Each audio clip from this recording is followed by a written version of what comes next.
Well, hi, welcome. Well, this is the um, fourth video lecture and third topic of this course. And in this is actually starting with this lecture. We will look in three coming lectures to the evolution of existing economic system. And while doing that, pretty much we will also actually in each case we will focus on a specific period of evolution, but also in a way each time we will also look to certain characteristics of existing um, um, world economic system. At first, in this part where we look to the pre-1945 world economic system, we will see the general characteristics of the economic system and how it has actually how it has evolved and how it was founded, and then we will look to the US centered economic system, where we will see how more specific institutions, a more detailed framework of existing economic system, like for example IMF, the World Currency System, the labor organizations were built basically, and then we will see the last in the last part basically how this US centered capitalist system has been kind of transformed or challenged or developed further.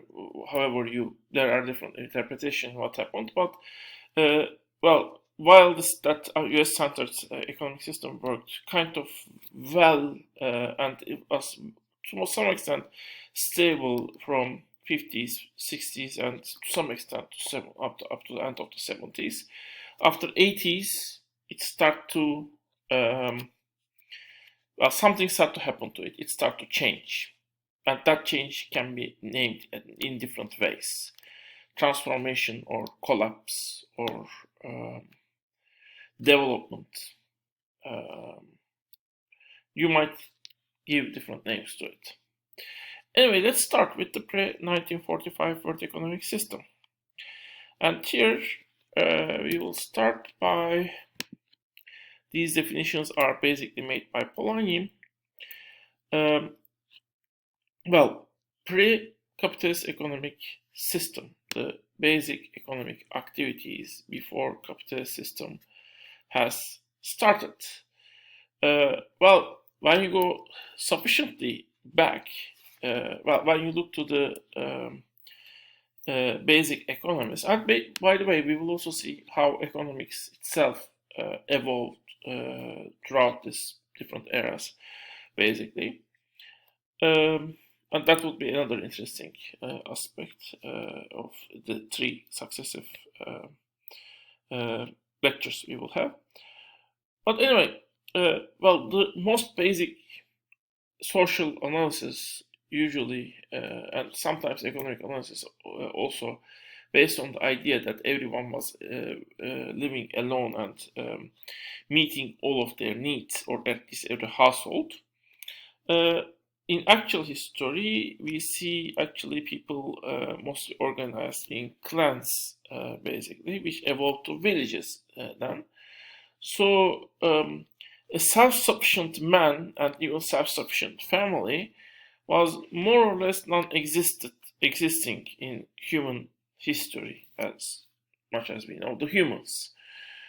And when we are talking on clan, the basic idea of everyone produce something and then exchange what they produce with each other was not existing. Exchange might happen between clans, but not within the clan, usually.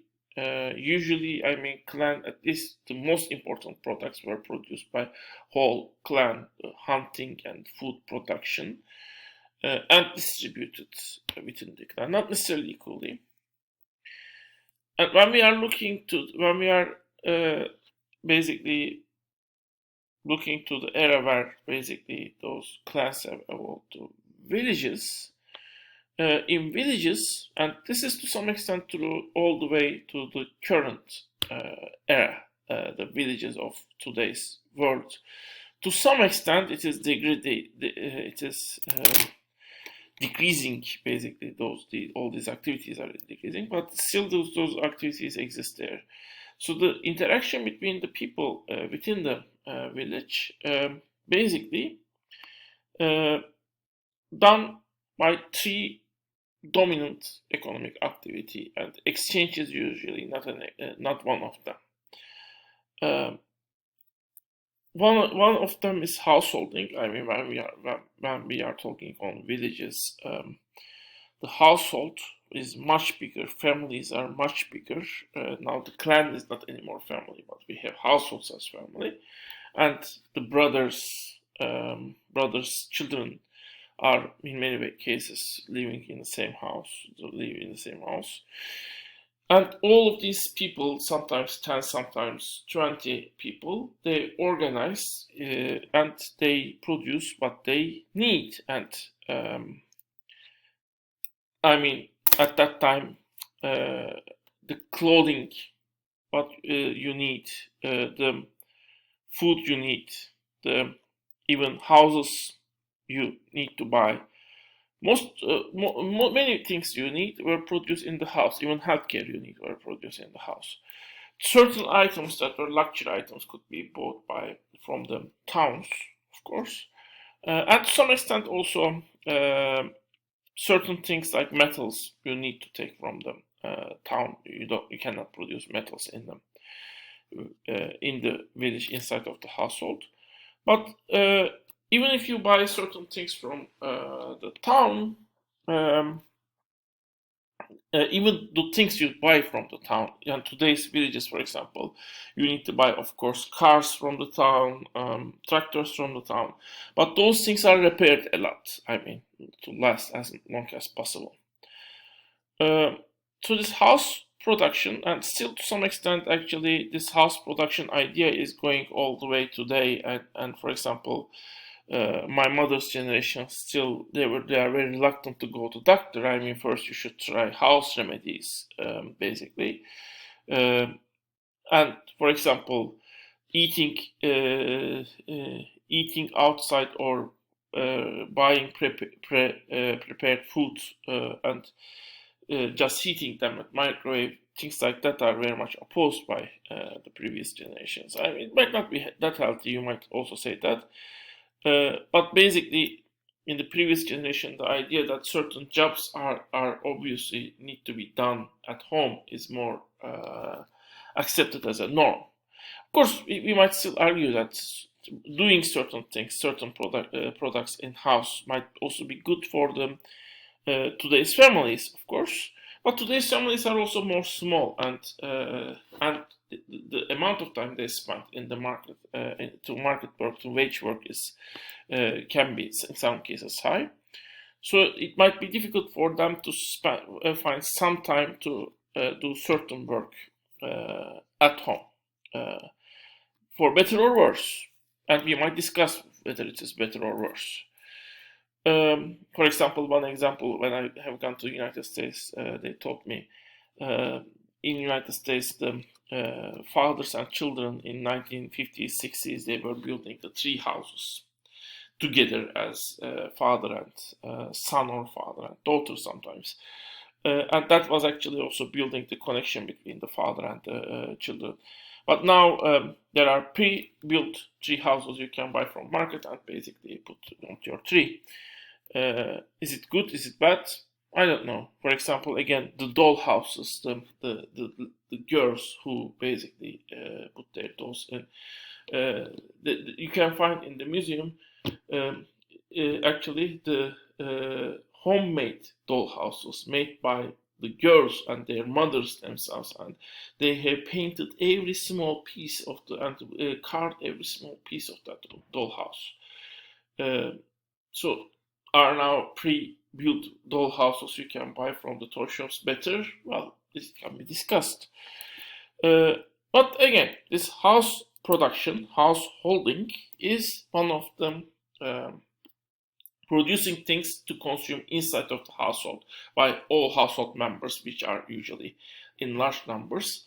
And usually, I mean, distribution is organized collectively, but not through exchange. Actually, I mean, it is kind of done according to the needs and according to what is considered as fair distribution by the household members. So the second type of interaction is between the different members of the village. It's called reciprocity. Reciprocity is something like, actually, it is set of rules when someone receives something. So when people give the other people some help, some let's say product or some service, that's actually the rules that set those instances where you need to help the other people are called reciprocity, basically. There's one reciprocity rule that still to some extent exists in throughout the world. That's birthday. I mean, in birthday you give basically gifts to the people. But in Turkey, for example, another one was in wedding. For example, you need to put gold pieces, and they are standardized pretty much on the bride and on the person who marries with the bride. And basically, it is pretty much for example, even my mother's generation remember. I mean, to whom we have put how much, how valuable piece while that their sons or their daughters were marrying, and basically, actually, you put those gold pieces, but you also expect them back when your children are marrying. But it's not basically. I mean, basically, I mean, actually, the whole reciprocity. Another example is, for example, when someone dies, and that's still a public saying in Turkey. When someone dies, for the 40 days, no meal is cooked in their house. That basically means that other people are preparing meals for them, because when someone dies, their family members are sad. So basically, they need to have grief. So basically, they should not do the housework. Other people do their housework, including the preparation of the meal. All of these things are basically designed so that when people are in need, at most, for example, newly married people, they need money to build their house from the scratch. Or again, when someone dies, you are sad, you need time, you don't have energy or willingness to make meals. All of these basically rules pretty much are designed in a way you don't know when you will get that some help or some service from the rest of the community, but you know at least if and when you need those services, at most they will be provided to you. So basically, when, for example, you help newly married couples, you don't say, okay, I give that, I will get this probably back. You do it because, I mean, newly married couples basically need that help. But nowadays, of course, when all those relations, all those social obligations, let's say, feeling of obligation in the people's minds is disappearing. Now, for example, people are more start to think that,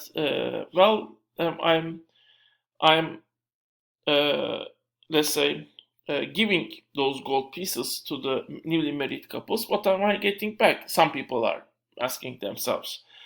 And there was a funny actually news. An old lady, because wants the gold pieces he has given to the children of his neighbors back, because his son has not married.